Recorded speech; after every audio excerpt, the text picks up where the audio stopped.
Oui, je vous salue. Shalom, shalom. Voilà, je veux répondre ce matin à une question. Ok? Qui m'a été posée par une sœur. Elle m'a appelé pour me demander, prophète, quelle est la nécessité de prier sur sa terre natale? Voilà. Je veux dire shalom à tous ceux qui sont au Canada. La sœur qui est au Canada. Je veux dire shalom aussi à celle qui se trouve de l'autre côté en Suisse. Et tous ceux qui écoutent ces mystères qui viennent de la chaîne du prophète Yahweh Moïse. Ce que j'appelle des mystères borchants. La chaîne de la vie. Il est très nécessaire de poser des actions sur sa terre natale. Soit sur sa terre natale ou la terre d'origine, c'est-à-dire la terre de ton père et de ta mère. Il est très important de prier, retourner prier sur cette terre. Elle a une influence capitale pour changer le cours de la vie de quelqu'un. Je vais vous parler sans détour, voilà. Durant ces temps, je suis en train d'effectuer des voyages pour certaines personnes qui me sollicitent et qui veulent me solliciter pour que je puisse aller prier. Je leur ai dit qu'ils font bien d'avoir cette pensée, ce dynamisme de changement dans leur vie. Ce sont des très bons projets. Parce que, avant même que je vous lise le verset qui atteste l'importance d'aller prier sur la terre, je vais vous rendre des témoignages, vous allez comprendre. Et vous allez vous aligner sur cette grâce-là. Parce que souvent, on se dit, on est à l'église, on prie à l'église, il y a des choses qu'il faut te déplacer, il y a des sujets où il faut te déplacer à l'origine. Il y a des sujets qu'il faut te déplacer à l'origine. Je vous parlais de cette femme qui était stérile ici en Côte d'Ivoire, et qui m'avait sollicité dans un de mes témoignages, une de mes vidéos, j'en ai parlé, où quand elle m'a sollicité à aller poser son action pour elle, quand j'ai prié le Seigneur m'a convaincu d'aller briser un canari. Ok? C'est un canari que je devais briser, ce qu'on appelle un vase, comme Gédéon l'a fait. C'est pas seulement moi qui l'ai fait, c'est biblique. Ok? Et quand le Saint-Esprit m'a dit ça, j'ai dit, mais Seigneur, quel est le sens de cette action? Il me dit en fait que la grossesse de cette fille était cachée ou était prise, était scellée dans un canari sacré. Parce qu'elle vient, sa grand-mère occulte, ses tantes et autres là sont occultes, c'est-à-dire dans le nord de la Côte d'Ivoire, ce sont des animistes. Donc, dans leur action qu'ils ont posée, déjà à sa naissance, lorsqu'ils l'ont lavé à sa naissance, ils avaient pris son ventre, en fait, c'est-à-dire sa sémence, sa capacité d'avoir des enfants. Ils s'étaient saisis de ça, donc elle ne pouvait pas enfanter. Ok? Ils ont fait des sacrifices confiés à leur dieu étranger, à leur génie autre. Donc il fallait que j'aille mener le combat par action prophétique. Aller prier sur sa terre natale, mais pas seulement prier, aller briser par substitution de destruction le canari pour que son ventre soit lâché. Elle a eu son bébé. Ok? Il y avait un frère aussi qui m'avait contacté une année où ce frère m'a demandé de l'aider concernant son travail. Ok? Alors que sa famille, lorsque j'ai pris les informations, sa famille était une famille d'adoration du royaume des morts. Ok? C'est une famille nécromancie. Ok? Des adeptes de la nécromancie. Le démon des morts, les démons du royaume des morts et des fantômes et autres. Et ses parents sont des hauts adorateurs, sa région et sa famille. Ok? Et le jour où je suis allé dans ce petite sous-préfecture, parce que quand moi je parle, je donne toujours des preuves. Ok? Une sous-préfecture qui s'appelle Azadie. Azadie. En Côte d'Ivoire, vous qui êtes en Europe, vous pouvez taper, vous allez voir Azadie. Ok? Il y a un quartier là-bas qu'on appelle Aoua. Ok? Mais le quartier, tout est cimetière. Tout n'est que des tombeaux. Ok? Et l'hôtel où moi je logeais était au centre du cimetière. L'hôtel était là. Donc quand je suis allé dans l'hôtel même que j'ai dormi, l'hôtel était dans le cimetière. Pas possible, c'est-à-dire où la fenêtre de part et d'autre, les tombeaux sont là. Et le succès, la réussite de cet homme a été gardé dans un tombeau. Le tombeau ancestral. Ses papiers, ses voyages, ses dossiers, ainsi de suite. Il fallait que j'aille prier sur sa terre natale à Zadie Awa. Il fallait que j'aille prier sur sa terre natale pour déclarer pas la mort dans sa vie, mais pour déclarer la vie pour que cet homme-là soit libéré. Mais ce combat, je ne peux pas l'oublier. J'ai passé une nuit très, très, très horrible. Est-ce que vous comprenez ce que je vous dis? J'ai passé une nuit très, très, très, très horrible. Très horrible. Mais il fallait combattre pour que le succès, pour que la réussite, l'avenir, la vie de ce frère sorte du tombeau. Il m'avait sollicité depuis la capitale Abidjan, mais ce n'est pas Abidjan qu'on a fait la prière. J'étais obligé d'aller sur sa terre d'origine, sa terre natale, sa terre d'origine, pour poser des actions pour que ce frère soit libéré. Regardez le témoignage encore, parce qu'aujourd'hui, je vais parler que de témoignages, pour que vous compreniez la nécessité. Moi-même me concernant, je suis de la ville de Tiasalé. Mes parents sont de la ville originaire de Tiasalé. Voilà, même si j'ai été adopté par la ville de Oumé. Mais mes parents sont originaires de Tiasalé. Ok? Et un jour, Tiasalé, vous allez regarder, cette ville est bien connue à cause de son pont. Le pont qui a été fait, je ne sais pas par les colons ou à quelle année, le pont a été fait à Tiasalé.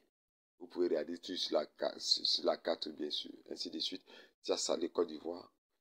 Et le Seigneur me dit, après combien d'années de combats, de prières, de chaînes, de participation au programme, d'offrandes, de dîmes, de tout ce qui est chrétien, rien n'a bougé.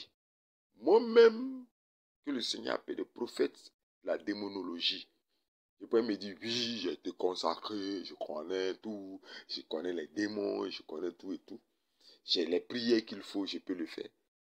Le Saint-Esprit va me réveiller pour me dire, va-t'en dans la ville de ton père et de ta mère. C'est peut-être que je vais vous lire maintenant le verset, vous allez comprendre. La nécessité d'aller à l'origine, ok? Écoutez-moi, et puis je vais continuer ce témoignage. Quand tu prends le livre d'Ézéchiel, voilà, quand tu prends le livre d'Ézéchiel, Ézéchiel 16, tout y est dit concernant l'origine. Ézéchiel 16, à partir du verset, je vais lire le verset 3. Tu diras, ainsi parle le Seigneur, l'Éternel, à Jérusalem. Par ton origine, Dieu commence le verset par ton origine. Il fait la représentation de Jérusalem comme étant une personne, une identité. Okay? Par ton origine et ta naissance. Il parle de deux lieux. Ton origine et ta naissance. Il n'a pas dit par ton origine ou ta naissance pour fusionner les deux éléments. Il dit par ton origine et ta naissance, c'est-à-dire deux éléments séparés. L'origine et le lieu où tu nais. Ok? Tu es du pays de Canaan. Toi d'abord, toi à qui je parle, par ton origine et ta naissance, tu peux être de deux villes. Ok? La ville de tes parents, de tes ancêtres et la ville où tu es né. Ok? Mais il dit et ta naissance. Ton père était amorien. Il détermine. Soit ton père est italien, ton père est tunisien, ton père, je ne sais pas quelle région. Et ta mère, une Étienne. Donc vous voyez que déjà les identités sont données pour parfaire le travail de la prière. Ce sont des informations nécessaires qui sont attachées à ta vie. Ce sont des choses à ne pas négliger en fait. Dieu dit tu t'appelles Paul. Je donne un exemple. Ou bien tu t'appelles Estelle. Ok? Par ton origine, c'est-à-dire d'où viennent tes parents, ton père, ta mère, et par ta naissance, où tu es né toi-même, par ton origine, où tes parents, la terre, le lieu où tes parents, ton père, ta mère sont nés, et par ta naissance, où toi-même tu es né. Tu peux naître dans la même région que ton père et ta mère, mais aussi tu peux naître dans une autre région. Mais ces éléments sont importants. C'est comme si ces éléments contrôlent, influencent. Ce n'est pas mis dans la Bible comme ça, par exemple. A un impact, une influence, a un contrôle, a un effet sur ta vie. Alléluia. Ézéchiel 16, le verset 4, il dit, à ta naissance, il revient, le Saint-Esprit revient sur toi-même encore pour dire, maintenant à ta naissance, au jour où tu naquis, ton nombril n'a pas été coupé. C'est-à-dire, à ta naissance, n'a pas été séparé de ton origine, n'a pas été séparé de ton lieu de naissance. Ok? n'as pas été séparé de ta source. Ton nombril n'a pas été coupé. Tu n'as pas été lavé dans l'eau. C'est-à-dire, n'a même pas été purifié. Tu portes sur toi toutes les malédictions, les consécrations, la tradition, les coutumes et les mythes et l'influence. Tout ça, tu es revêtu de tout ça. C'est pour ça qu'il dit que tu n'as pas été lavé dans l'eau pour être purifié. Tu n'as pas été frotté avec du sel. Ok? Tu n'as pas été frotté avec du sel. Le sel, c'est la vie. Tu n'as pas été arrosé de vie. Tu es né déjà à ton origine mort ou morte. Ok? Tu n'as pas été enveloppé de l'ange. C'est-à-dire que tu étais nu. Vous voyez, c'est tout ça qui représente les malédictions à ton origine. Et je reviens sur mon cas. C'est ce même verset que j'ai lu, que le Seigneur m'a dit, prends ce verset et va-t'en dans la région de ton père et de ta mère. Et je suis allé dans cette région. Ok? Je suis allé. Le matin, très tôt, je me suis levé. J'ai pris le bus. J'ai fait 1h15 de voyage. Parce que heureusement que mon père et ma mère sont de la même région. Ok? Mais elles sont séparées de 15 ou 18 km, quelque chose comme ça. Et je suis allé dans la région de mon père. Ok? Mais j'ai évité d'aller au village. Donc, je suis resté à 5 km du village. Précisément dans le haut lieu d'adoration qui est le fleuve Bandama. Et c'est là, quand je suis arrivé, j'ai commencé à chanter des louanges, à adorer Dieu. Et le Seigneur me dit, assieds-toi dans l'eau. Vous imaginez, je dois m'asseoir dans le fleuve.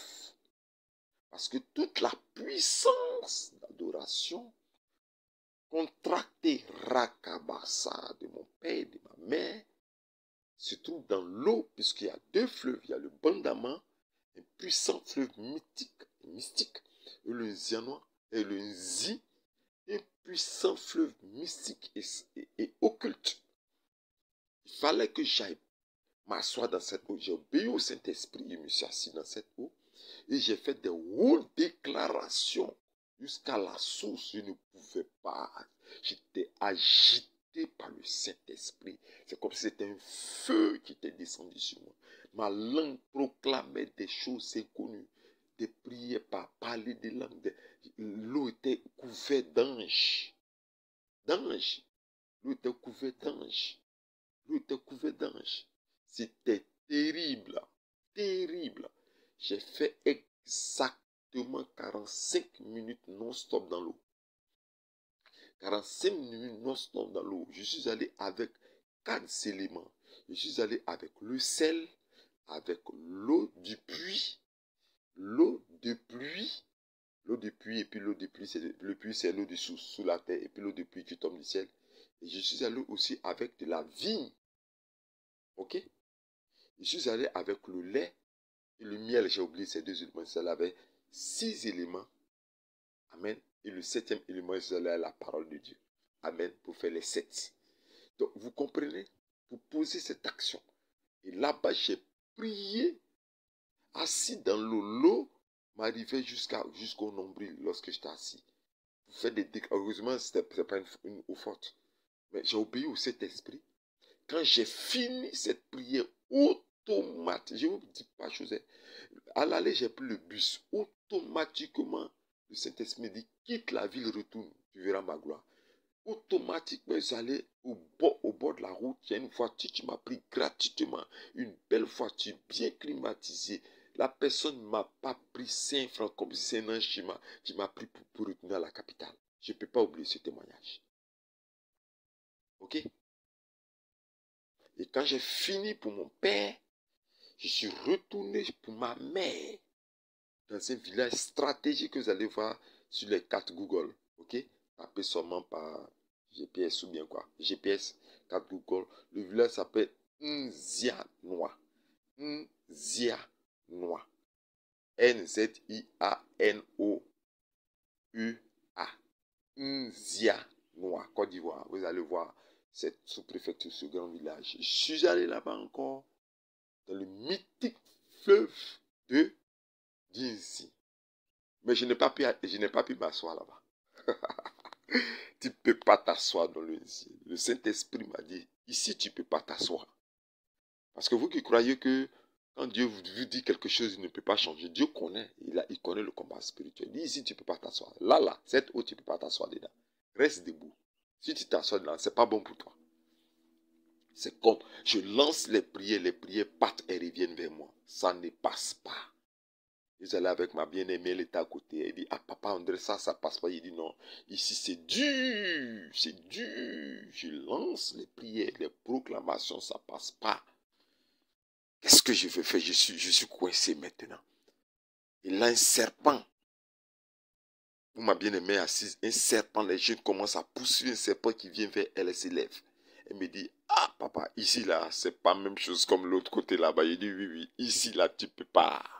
C'est terrible, terrible. Il fallait maintenant, c'est là que j'ai commencé à chanter, à faire des louanges, à faire des adorations. J'ai passé plus de temps à adorer Dieu parce que le génie, l'esprit de cette eau était redoutable. Redoutable, la sirène des eaux, cette eau.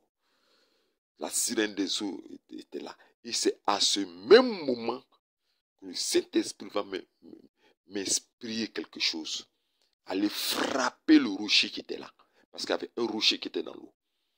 Donc j'ai enlevé ma chaussure. Et quand j'ai enlevé ma chaussure de mes pieds nets, j'ai commencé à déclencher un parler en langue.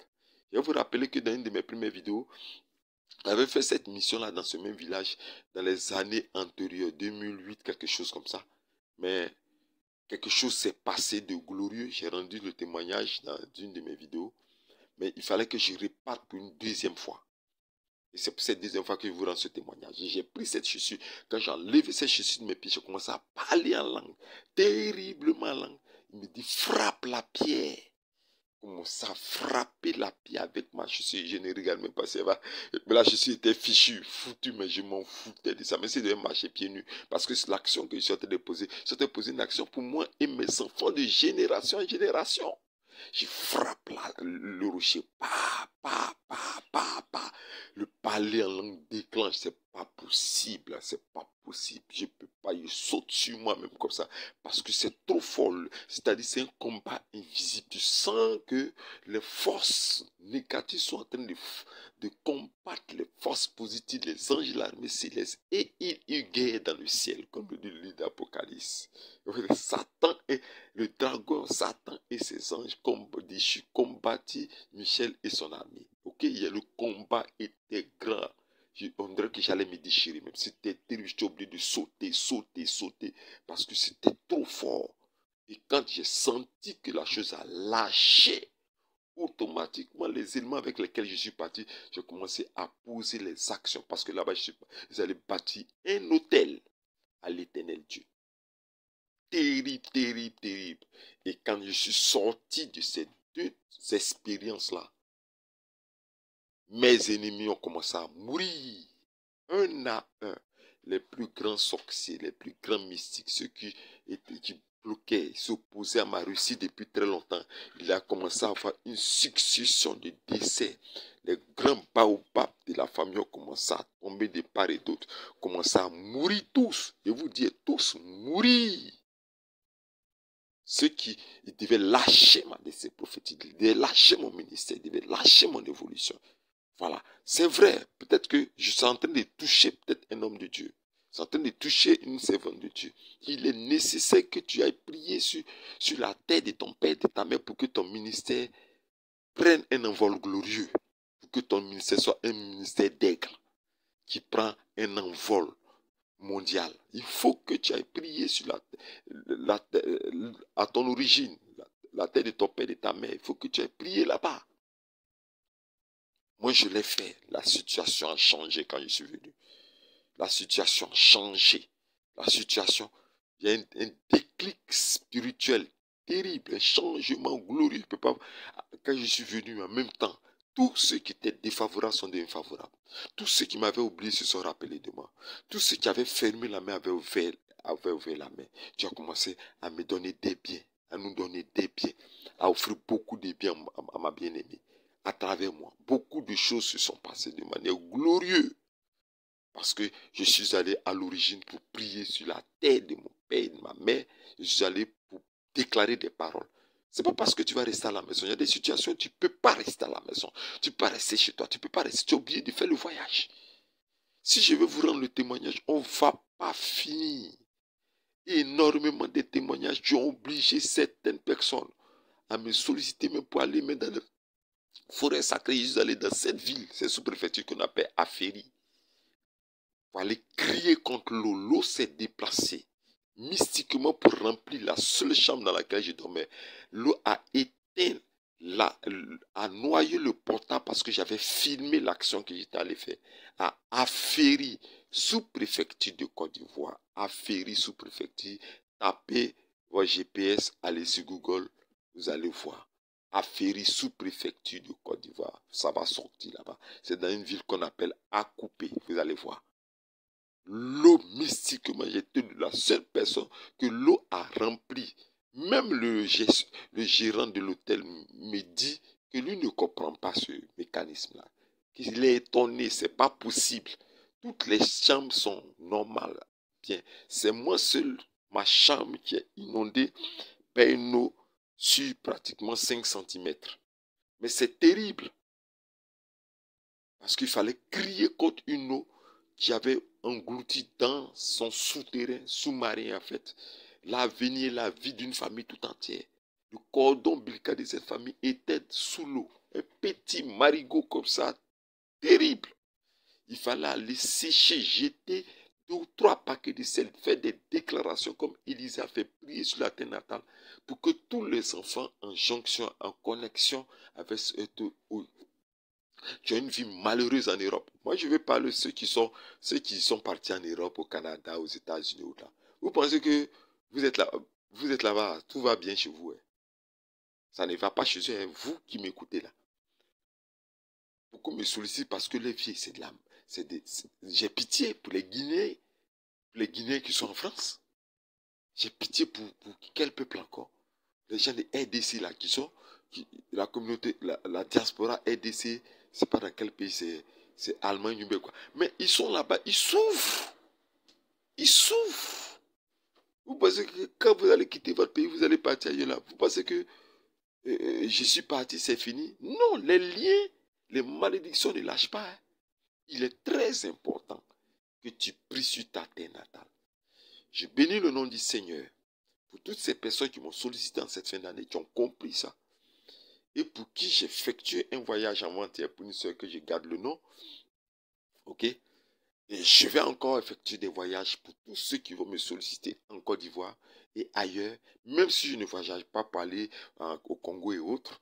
Mais tous ceux qui vont me contacter, je vais leur donner les instructions nécessaires pour qu'ils puissent poser des actions chez eux où ils se trouvent dans le village. Pour ceux qui sont en Europe, qui vont retourner dans leur pays pour passer un petit bout de temps, profitez de ce moment pour rentrer en contact avec moi, pour que je vous montre comment prier pour changer votre destinée prophétique, pour ouvrir, pour vous détacher de l'origine pour que vous soyez grand.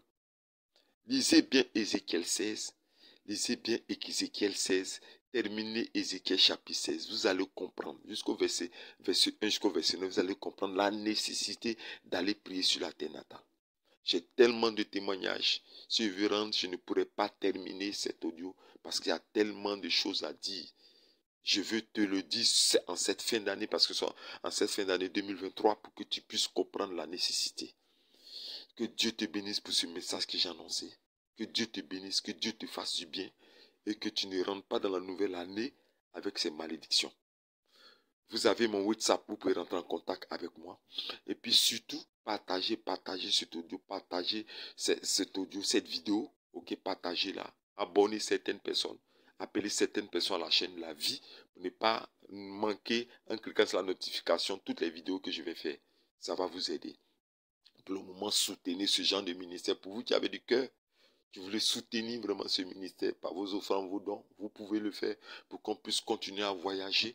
Parce que j'ai fait aussi des voyages pour des personnes qui sont dans des situations difficiles, qui n'ont pas aussi d'argent. Donc, vos offrandes et vos dîmes que vous allez envoyer, vos offrandes, vos dons et autres que vous allez envoyer, c'est pour pouvoir aider des personnes qui sont dans les malédictions mais qui n'ont pas d'argent pour payer le transport et autres, mon séjour là-bas.